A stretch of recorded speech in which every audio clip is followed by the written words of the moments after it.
Hello, and Rand here. You ready to take down the worst plaster wall you folks have ever seen? Although I would argue the plaster ceiling is probably worse, but that minor detail. So lath and plaster, everyone, we are going to be taking this down here today. And if you go over to the other side of it, I don't know if you can see through the plastic here. I've got the other side down already. I'm going to be doing almost the same thing on this side, but I'm going to be modifying my technique here just a little bit, so hopefully it works a little better. What I did on that side of it is I cut it into strips and removed the strips. Here, everyone, I'm basically going to cut it into strips both ways and then hopefully just remove squares. And I'm hoping that's going to work a little bit better, a little bit cleaner. So, why is this the worst wall one? Well, it's lath and plaster, which maybe don't sound that bad one. One layer of lath and plaster, and then it has heavy wire mesh, Evan, with another layer of plaster. So we got like 1 inch of plaster here, Evan, maybe a little bit more, with lath. You know, lath is just board, so that's not that big a deal. But in between the layers of plaster, there is metal mesh, and this stuff is no freaking joke. This stuff is yeah, you could probably drive a truck into it. It would probably last, which makes it a really nice wall, by the way. I'm not complaining about that. So you might be wondering, why are we removing this, everyone? A couple of reasons. One, there's no insulation at all in these walls. Two, want to redo the electrical, and I know you folks know, it's a whole lot easier to do the electrical when you're down to the studs. Not to mention, I'm trying to put electrical in this type of wall. Oh my goodness, Evan. I had a nightmare just putting that switch in there, and you can see I've got tape around it because it just, yeah, it's a mess, Evan. It blew out, and how do you even begin to cut something like this, Evan, which is what this video is about, by the way. We'll be getting to that here in just a second. And then, Evan, around these windows, when I replaced the window on the other side of it, I thought this was the jam for the window. No, the jam for the window, is actually back in here somewhere. They put the new layer of plaster and mesh over the window. So, yeah, but I guess you could cut around that and replace the window, right, Evan? But we're just gonna cut it all out, insulate it, electrical, and then drywall, of course, Evan. So anyway, let's get started. What are we gonna be cutting this with? Well, Evan, I've got I believe it's supposed to be diamond or carbide. I forget which one. Diamond or carbide cutting wheel here for concrete. Yes, Evan, concrete. Seems to be holding up quite well here so far. This is a 5-inch wheel. I've got a vacuum shroud for it on an angle grinder here. This is the DeWalt 60 volt, I don't know, whatever model number this is, that one. I think they've only got one 60 volt one. Oh, actually, there it is right there, for those of you curious. The DCG 414. 9 amp hour battery. I've got a couple more batteries stacked up over there as well. And yeah, if folks know anything about cutting plaster, everyone, it's yeah, it's an absolute nightmare. Whatever you throw at it, it's gonna tear the blades up. So regular blades, that one, you cannot use them. They're just gonna end up to nothing. That blade, that one, I had to get through a couple little spots there with the Sawzall. I couldn't get quite deep enough with this one, so it's like, oh crap. So I grabbed an old blade, which was still good, yeah, by the way, and it's not good anymore. Just a couple of cuts, and that plaster just ripped those teeth right off there. Let's see, anything else to note? Oh, vacuum shroud. We got a vacuum on this one, so hopefully we're going to keep the dust down, and it worked really, really well on that side. I just got to watch this vacuum one. For those of you who've seen maybe my battery review, it was puking out dust for some reason. So I've got a new bag in it, a new filter. Hopefully we're good. So we'll see how this goes on. So we're just going to, like I said, cut it down in strips, and then we're going to cut it this way as well. I'm going to cut it into squares, and hopefully that's going to make it a little easier to remove. The strips worked okay, Evan, but that wire mesh holds those whole strips in. So you folks see once we start cutting.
Okay, I've almost finished cutting this entire wall into squares. Here I'm going to see how it goes removing some of this now while I wait for the vacuum and grinder to cool down. Not to mention some batteries charging. I went through 3 batteries doing that. So yeah, to give you an idea, when that thing is sucking down some power doing that.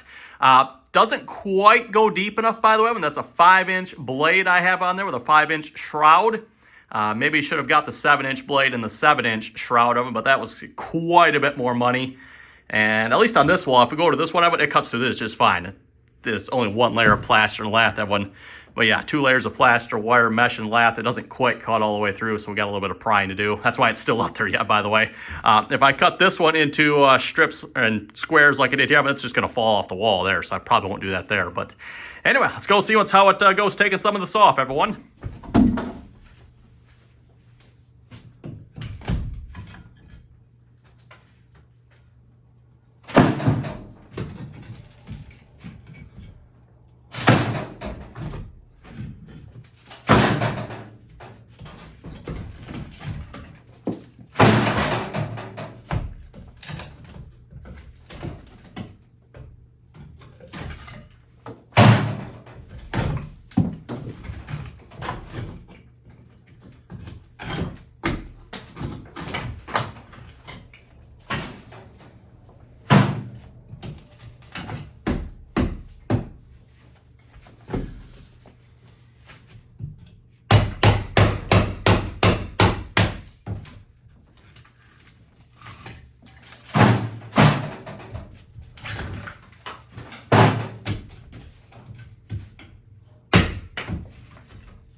Well, so far we're about an hour and a half into this project here, and here's where we ended up. We got one wall that's almost stripped down to the lath. The only bit that's left is along the top here, and that is a plaster board instead of lath. So instead of the lath you see here, everyone, they have plaster board up there with the plaster on top of that, and then of course the wire mesh with another layer of plaster on top of that. So yeah, that's the blade doesn't quite cut through that. I think I mentioned that already. Maybe I should have got a 7-inch, but again, the 7-inch was significantly more expensive. And again, the 5-inch will cut through that, no problem. Anyway, I'm going to move on to the next wall here. I'm going to start cutting that. And I can definitely tell my blade is starting to wear out. I mean, it's not cutting as deep over on this stuff here, so it's not quite cutting all the way through the 2 layers of plaster anymore. If you look at this blade, everyone, you can see these, I don't know what, like teeth, everyone. They used to be twice as long, so I've lost probably about a good 1/4 inch of depth. So it's... Hopefully we got enough. This is the last wall one, so if I can finish this, we'll be done. And then, like I said, I'm not worried about this wall. I mean, it'll cut through that, no problem.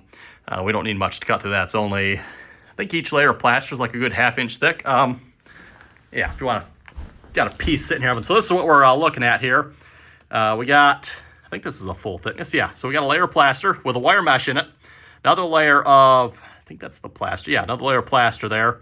And then, of course, the plaster board, I think, or whatever that is. Looks like the plaster board. I thought that was like 1/2 inch thick, but maybe only 3/8. So that's what we're trying to cut through right there, everyone. Just one more note too, Evan. I'm not sure if I have enough batteries to finish this wall or not. We're going to find out here. The big one's almost charged. I've got like 1 bar left on that one.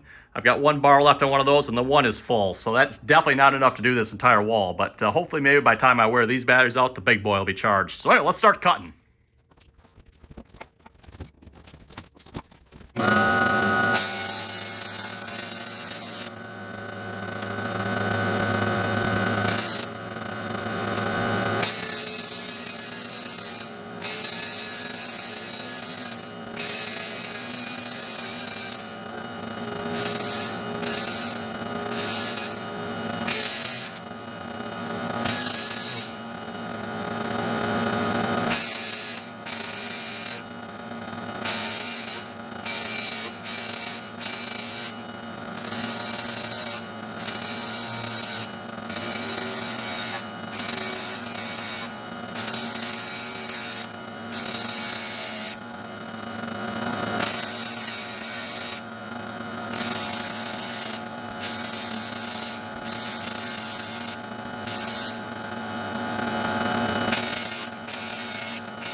Well, I just finished removing that section of wall here, and I noticed I'm having a lot harder time doing so. Got to looking at the blade here, and yeah, she's getting pretty wore down, Evan, so I also ran out of batteries, so I ran down to the hardware store where the batteries are charging there.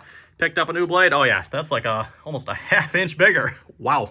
5-inch blades, by the way, Evan. One at the hardware store is like 3 times the price. I bought this one on Amazon, so I don't know, Evan. 3 times the price? Oh well.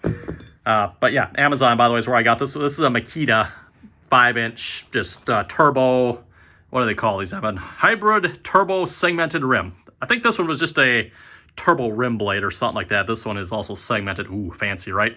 Well, we'll put this one on, everyone, and start cutting. Like I said, I'm having a lot of trouble removing these. It's just not cutting deep enough anymore, everyone.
Well, I think that's the big enough mess here for one video. We're going to call that a wrap here. I'm still not actually quite done yet.